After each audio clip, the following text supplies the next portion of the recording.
പ്രിയ ബഹുമാനപ്പെട്ട വൈദികരെ, മതഭക്തന്മാരെ, എൻ്റെ പ്രിയപ്പെട്ട കുഞ്ഞുങ്ങളെ, നമ്മുടെ വലിയ ആഴ്ചയിലെ 3-ാം ദിവസത്തിലേക്ക് നമ്മൾ പ്രവേശിച്ചിരിക്കുകയാണ്. ഈശോ തൻ്റെ പീഡാനുഭവങ്ങളിലേക്ക് അടുക്കുന്ന ഈ സമയത്ത് ശിഷ്യന്മാർക്കും നമുക്കുമായി നൽകുന്ന ഏറ്റവും വലിയ സന്ദേശം ഒരുങ്ങിയിരിക്കുക എന്നതാണ്. ബുദ്ധിമതികളായ കന്യകമാരെക്കുറിച്ചും താലന്തുകളെക്കുറിച്ചുമുള്ള ഉപമകളിലൂടെ ഈശോ നമ്മെ ഓർമ്മിപ്പിക്കുന്നത് നമ്മുടെ ജീവിതം ദൈവത്തിന് കണക്ക് നൽകേണ്ട ഒന്നാണെന്നാണ്.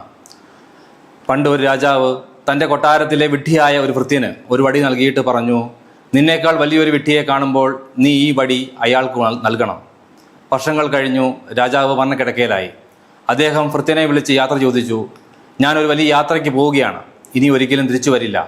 അപ്പോൾ ഭൃത്യൻ ചോദിച്ചു, അങ്ങ് പോകുന്ന ആ സ്ഥലത്ത് താമസിക്കാൻ സൗകര്യങ്ങളൊക്കെ ചെയ്തിട്ടുണ്ടോ? രാജാവ് പറഞ്ഞു, ഇല്ല, ഞാൻ അതിനൊന്നും ഒരുക്കങ്ങൾ ചെയ്തിട്ടില്ല. അപ്പോൾ ഭൃത്യൻ തൻ്റെ കയ്യിലിരുന്ന വടി രാജാവിന് നൽകിയിട്ട് പറഞ്ഞു, പ്രഭോ, ഇതാ ഈ വടി അങ്ങ് എടുത്തോളൂ. കാരണം ഇത്രയും വലിയൊരു യാത്രയ്ക്ക് പോകുമ്പോൾ ഒട്ടും ഒരുങ്ങാത്ത അങ്ങേക്കാൾ വലിയൊരു വിഡ്ഢിയെ എനിക്കിനി കണ്ടെത്താനാവില്ല. പ്രിയപ്പെട്ടവരെ, നമ്മുടെ നിത്യത്തിലേക്കുള്ള യാത്രയ്ക്ക് നമ്മൾ എത്രമാത്രം ഒരുങ്ങിയിട്ടുണ്ട് എന്ന് ഈ ചെറിയ കഥ നമ്മെ പഠിപ്പിക്കുന്നു.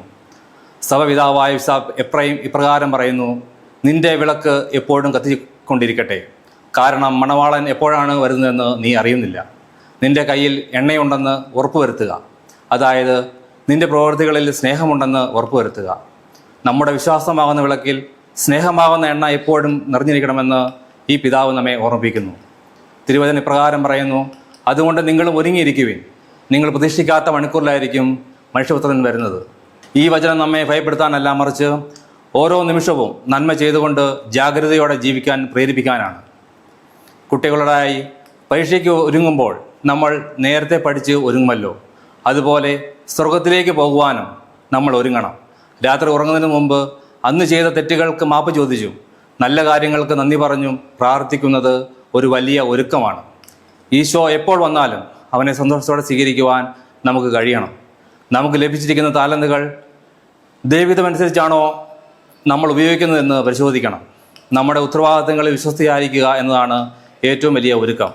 ഈ പെസഹ ചൊവ്വാഴ്ച നമ്മുടെ ആത്മീയ വിളക്കുകളിൽ എണ്ണയുണ്ടോ എന്ന് നമുക്ക് പരിശോധിക്കാം. മടിയും അശ്രദ്ധയും വെടിഞ്ഞ് പ്രാർത്ഥനയോടെ കാത്തിരിക്കാം. നമ്മുടെ ഹൃദയങ്ങൾ എപ്പോഴും ഈശോയ്ക്കായി ഒരുങ്ങിയിരിക്കട്ടെ.